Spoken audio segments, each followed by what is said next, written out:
Rain had a way of flattening the world into a single color, and on that gray morning the cemetery looked like it had been rubbed raw by grief itself. A single father knelt at a fresh grave, shoulders shaking, breath breaking, hands pressed into cold mud, as if he might sink down and join the woman he had lost. Not far away, three small figures paused, clutching one another, watching a tall man in an expensive coat lay flowers with the careful reverence of someone who knew exactly what regret weighed. The triplets leaned close, eyes wide with questions too heavy for their age, and a whisper passed between them about why a billionaire would come here, alone, to leave flowers for a woman who was not his wife. In that moment, grief, innocence, and wealth brushed against each other like sparks waiting for air. If you believe in kindness, second chances, and the quiet miracles that happen when lives collide, take a moment right now to like this video, share it with someone who needs hope, comment your thoughts, and subscribe to the channel. Stories like this grow when people choose to believe in them. The man at the grave was named Daniel, and before loss hollowed him out, he had been ordinary in the best way. He had loved his wife without spectacle, built a modest life with careful hands, and believed that if he worked hard and showed up every day, the future would take care of itself. That belief cracked the night a drunk driver crossed a line and erased his wife's laugh from the world, leaving behind silence and three infants who cried in different rhythms like a broken chord. In the months that followed, Daniel learned how grief could be loud and invisible at the same time. He learned the weight of diapers bought with overtime pay, the ache of rocking one child while the others screamed, the slow erosion of sleep until days bled into each other. He learned how to smile at daycare drop-offs while his insides buckled, how to thank neighbors for casseroles he could barely taste, how to keep moving because stopping meant drowning. The cemetery became his confessional. He came on Sundays when the triplets napped in the car, and on days when the loneliness pressed so hard he could not breathe. He talked to the stone as if it could answer, recounting the small victories and the failures, the first steps he almost missed, the nights he cried into dish towels so the children would not hear. He apologized for things that were not his fault and asked forgiveness for moments of impatience that haunted him. The ground never replied, but he kept coming because leaving felt like another kind of death. On that same path, from another direction, walked Marcus Hale, a man whose name glittered on buildings and whose face appeared in business magazines beside words like visionary and titan. Wealth had come early and multiplied quickly, and with it came the insulation of privilege and the loneliness of being surrounded by people who wanted something. His wife had died years before, not in a crash, but in a slow unraveling of illness that money could not stop. They had not been perfect, and there were days he had chosen meetings over moments, flights over presents. After the funeral, he had buried himself in work, believing productivity could outrun regret. It could not.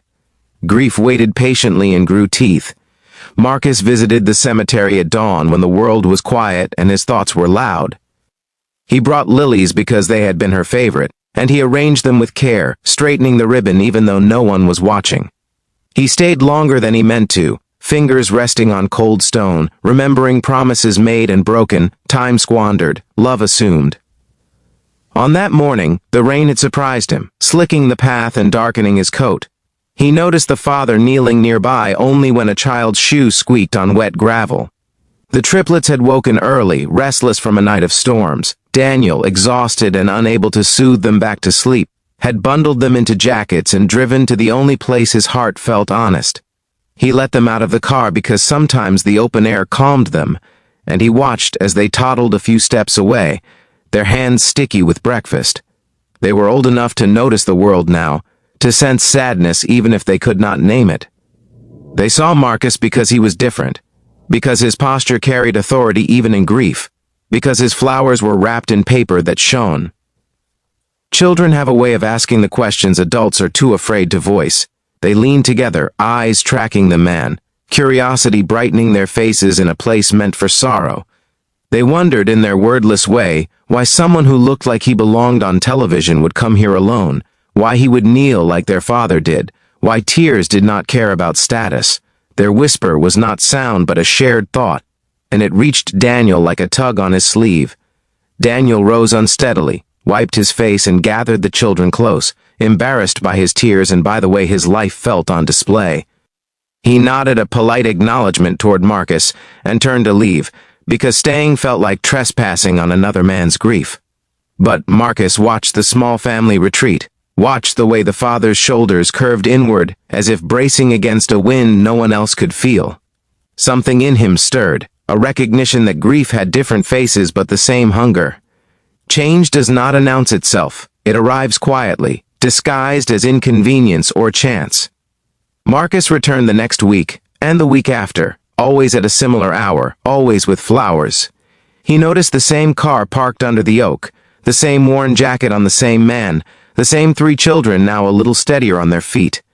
He learned their rhythms without speaking, learned that the father lingered longer on days when the sky was clear, learned that the children liked to touch the smooth stones and count birds. He told himself to mind his own business, but grief is a bridge, and he crossed it without realizing. Daniel felt the eye sometimes and hated himself for resenting the attention. Poverty can make pride sharp, and he wore his exhaustion like a badge he did not want. Bills piled up in neat stacks he could not pay, and his job hung by a thread because he missed shifts when daycare called. Nights were the worst, when memories crept in and the house echoed. He had sold the wedding ring to keep the lights on and told himself it was practical, not betrayal. He believed he was failing his children by surviving instead of thriving. The cemetery shifted from a place of solitude to a place of witness. Marcus began leaving extra flowers on the smaller grave, not in replacement of Daniel's visits, but as an acknowledgement that sorrow could be shared. He did not leave notes. He did not introduce himself. He simply showed up and left beauty where there was pain. Daniel noticed the flowers one morning and felt a confusing swell of gratitude and anger. Gratitude because someone cared. Anger because he did not know how to accept help without feeling small. The triplets noticed first. Children sense patterns like animals sense storms. They tugged Daniel toward the flowers, clapped their hands, and smiled at the color. Daniel stood longer that day, breathing in the scent, feeling something loosen in his chest. He whispered thanks to the air and drove away with a little less weight. Time passed. Seasons shifted. Leaves fell and were raked into piles that the children scattered with delight. Winter crept in, and coats grew thicker. Marcus watched the family struggle in small ways that did not show up on spreadsheets. He saw shoes too small, a car that coughed before starting, a father who counted coins before buying coffee. He remembered his own children, grown now, distant in the way success can distance you, and felt the sting of what money had not fixed. The turning point came on a morning bright enough to feel cruel. Daniel's car refused to start, its engine finally surrendering after months of warnings he could not afford to heed.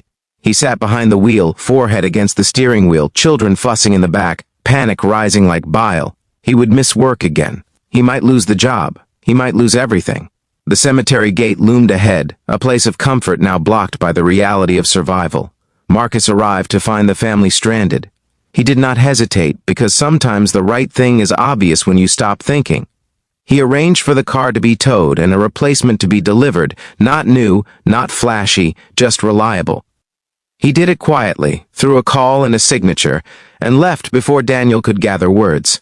The gesture landed like a stone in still water, sending ripples through Daniel's carefully constructed defenses. Pride wrestled with relief.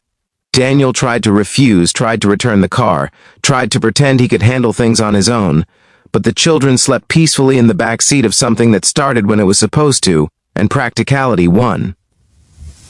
He left a note on the grave that day, not knowing where else to put his gratitude, and drove home feeling like the world had tilted toward mercy. From there, the changes stacked gently. A job lead appeared through a friend of a friend who knew Marcus without knowing the story. Childcare help arrived in the form of a neighbor whose own grandchildren lived far away. Medical bills were quietly negotiated down. None of it felt like charity, it felt like a hand steadying a ladder while Daniel climbed. Marcus did not become a savior. He became a presence. He learned the children's names, learned their favorite colors, learned the particular laugh that sounded like bells. He learned from Daniel too, learned the discipline of showing up when it hurts, the courage of loving without guarantee. Wealth did not insulate him anymore, it connected him. The cemetery became a meeting place of the living. 2 men who had loved and lost found common ground in the ritual of remembrance. They spoke of ordinary things, of weather and school and the stubbornness of grief. They stood in silence when words failed. The triplets grew, their questions more complex now, their understanding deepening. They learned that sadness did not mean the end of joy, that help did not mean weakness, that strangers could become family. Years later, the triplets ran through the cemetery paths with the easy confidence of children who had known stability long enough to trust it. Daniel stood taller, lines still etched into his face but softened by laughter. He worked a job that challenged him and paid fairly, a path he might never have found without a push. Marcus watched them with a fullness he had not known in decades, his own children re-entering his life as he learned to be present instead of impressive. Just before the ending of this story, take a moment to comment below with a single word that captures how this journey made you feel. Your words matter more than you think. On a quiet anniversary, Daniel returned to the grave alone. He knelt, not broken this time, but reverent. He spoke of the life he had built from ashes, of the friends who had appeared when he needed them, of the children who carried their mother's eyes. He thanked her for the love that had taught him how to receive help without shame. Nearby, Marcus laid lilies, his hand steady, his heart lighter. The rain held off, and the sky opened into a blue so wide it felt like forgiveness. If this story touched your heart, if it reminded you that kindness can arrive from unexpected places and change the shape of a life, please like the video, share it with someone who needs to believe again, and subscribe to the channel. Your engagement helps these stories find their way to the people who need them most.